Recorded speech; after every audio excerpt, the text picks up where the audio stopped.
Bien chicos, vamos entonces ahora sí a empezar con la parte fuerte del asunto del modelado. De pronto el aspecto más imprescindible aprender en cualquier programa de 3D, que es el manejo, ¿no es cierto? El cómo nosotros ya desmenuzamos y empezamos a componer y manipular nuestras realizaciones en base al movimiento incluso de las partes más pequeñitas de un elemento, como son los puntos.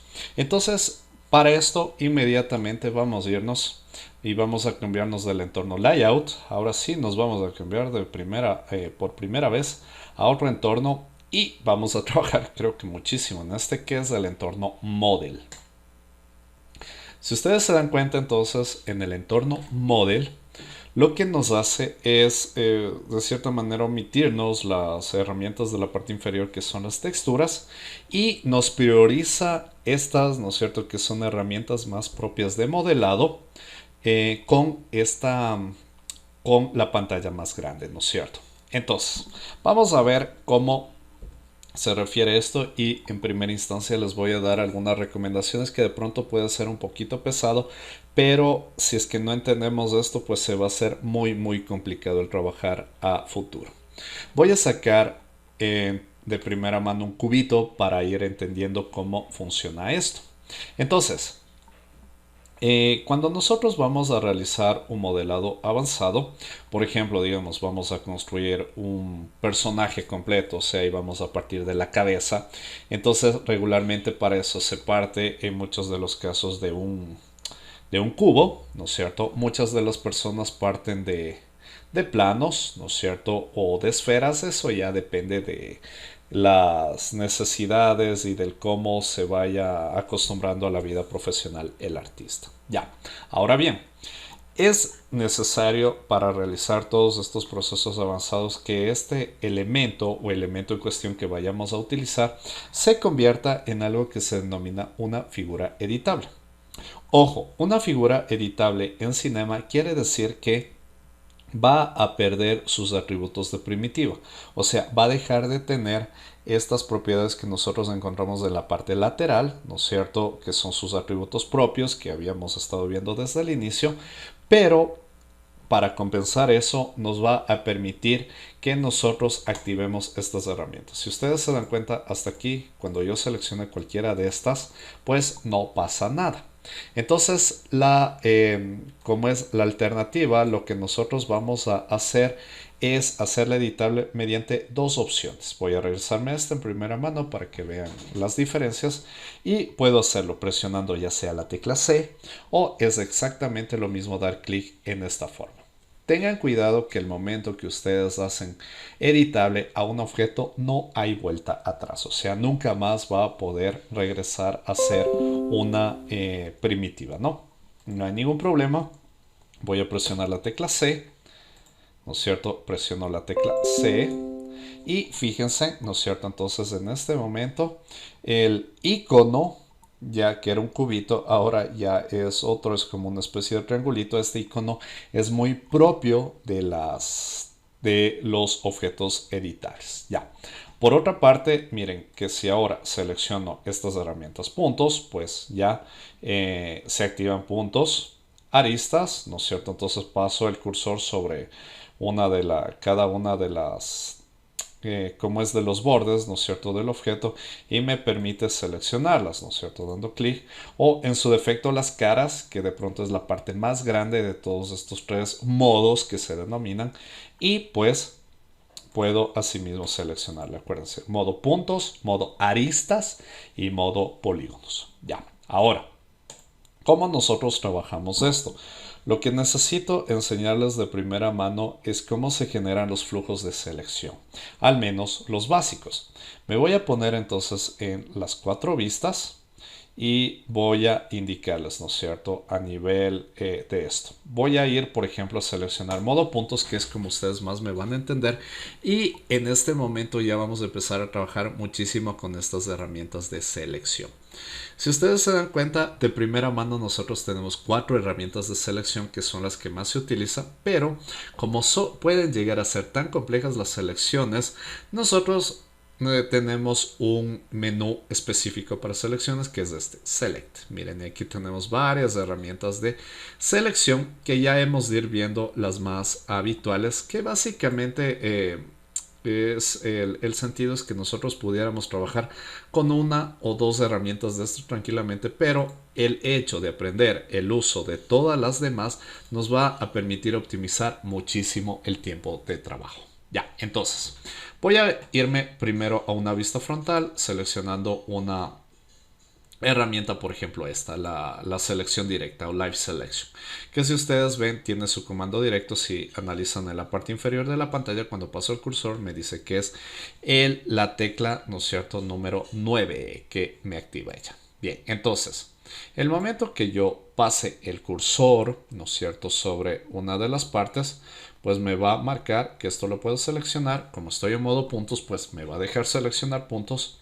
Doy clic y se me selecciona el punto, lógicamente. Y ustedes van a decir, bueno, pero esto es muy obvio, ¿sí? Entonces, lo que no es obvio es lo que les voy a decir a continuación. Si ustedes se dan cuenta, en la vista frontal, ¿no es cierto?, yo estoy seleccionando el punto. Pero ¿qué pasa si es que yo quiero que paralelamente a este punto se seleccione el que está atrás de él? O sea, miren, esta es la vista frontal, completamente atrás de él estaría este. ¿Sí?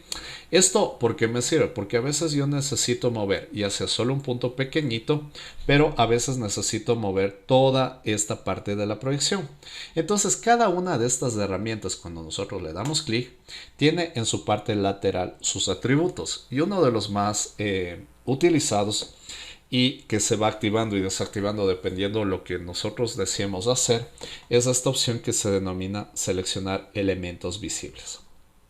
Seleccionar elementos visibles por el momento está activado, por eso es que cuando yo doy clic se me selecciona solo lo que está visible, o sea el elemento de adelante, y si yo desactivo, miren, ahora vuelvo a seleccionar, pues me hace una selección en proyección de lo que está adelante y atrás, ¿sí? Adelante y atrás. Esto no es que sea bueno o malo utilizar una u otra elemento, los dos son opciones recomendables y se van a ir activando y desactivando de acuerdo a lo que necesitemos. Vale destacar que aquí para ir seleccionando nosotros tenemos el radio. Este radio que ustedes pueden ir cambiando dando clic, sin soltar el clic, arrastrando para arriba o para abajo, ¿no es cierto?, sobre las flechitas.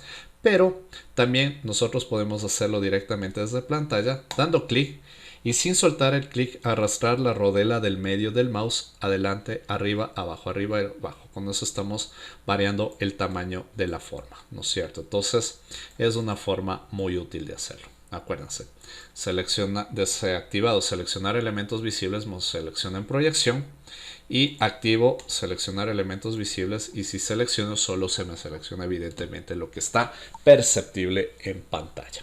Bien, ahora otra de las cosas que es importante enseñarles es que fíjense que el momento que nosotros vamos, ya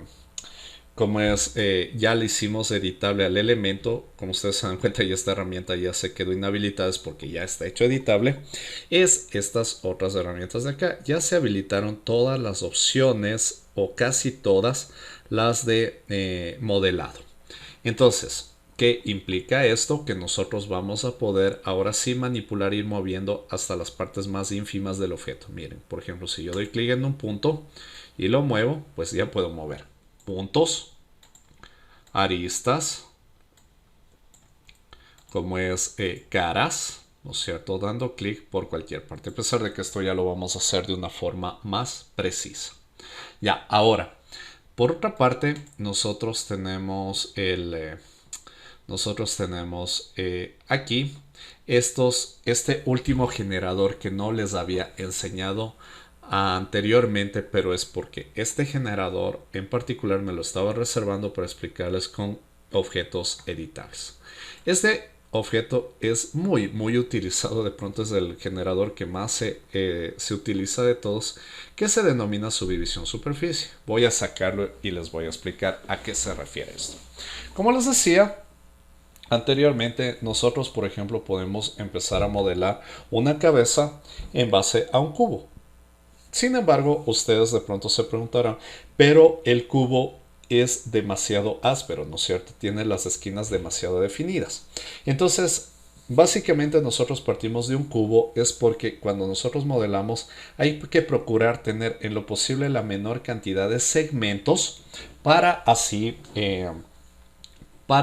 no tener mayor control de nuestra realización. Fíjense en lo que pasa entonces, y ahí viene la explicación a por qué utilizamos esto y por qué es convincente el momento que nosotros le seleccionemos y le metamos dentro de la subdivisión superficie.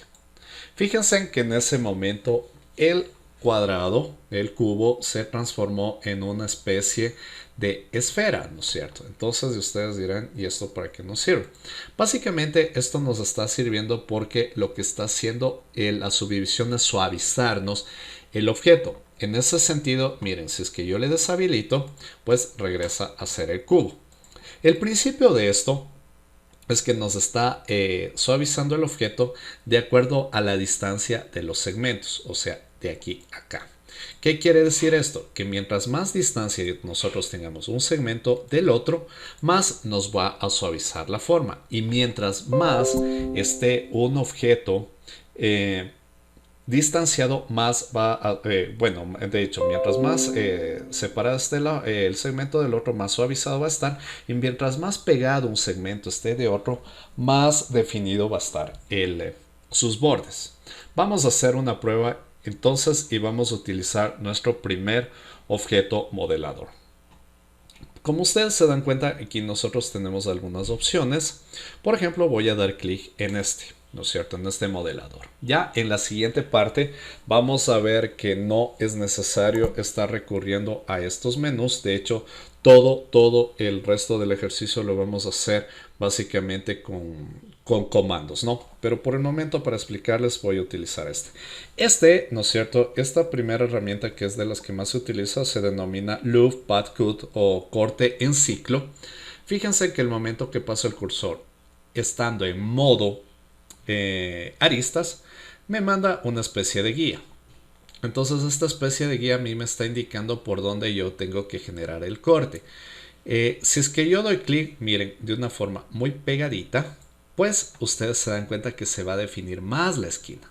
Ya, este loop tiene una particularidad que por el momento, si únicamente dieron clic, pueden seguirle moviendo el desfase. Miren, yo por donde voy moviendo, pues me va haciendo. Mientras más pegado esté el segmento a otra arista, pues más me va a definir el vértice, y mientras más separado, pues más se va a suavizar ese vértice. Le voy a dejar muy pegadito para que me entiendan bien, y cuando ustedes ya estén conformes con el resultado, simplemente presionan Enter y Escape, perdón, presionan Escape y ya se ha aplicado la herramienta. Voy a seguir haciendo cortes con el loop muy pegaditos y miren, se va definiendo el borde. Siempre podemos regresar a desactivar la herramienta para ir viendo realmente cómo es el polígono. De hecho, en modelado avanzado, y esto ya van a entender más adelante, lo más recomendable es trabajar con la subdivisión superficie desactivada e irle activando únicamente para ver los resultados finales, ¿no? Entonces sigo dando clic, miren, se me sigue definiendo las esquinas, ¿no es cierto? Los vértices, y este es del principio. Allí quedó un cubo como tal, pero muy suavizado. Y ustedes también se preguntarán, ¿y para qué no aplico la primitiva, el atributo, de pronto el que me sirve para suavizarle las esquinas del canto? Si es que ustedes creen que solo van a utilizar el cubo tal cual, pues puede ser la mejor opción, y por eso es que les había dicho también en un inicio que nosotros vamos a ver primero cómo, hasta dónde nos deja explotar sus propiedades la primitiva, ¿sí? Entonces, pero si es que ustedes ven que van a seguirle manipulando más allá, ¿no es cierto? Y van a seguir construyendo caras, y van a seguir creando segmentos, entonces es más recomendable estas formas porque me generan menor cantidad de segmentos, ¿sí? Entonces, por esta primera parte, en primera instancia, les he explicado a manera general cómo es el parámetro de los objetos editables. Ya en el siguiente video vamos entonces a ver cómo nosotros vamos a desarrollar ya un muñequito, ¿no es cierto? Un muñequito muy básico, pero en base a esto.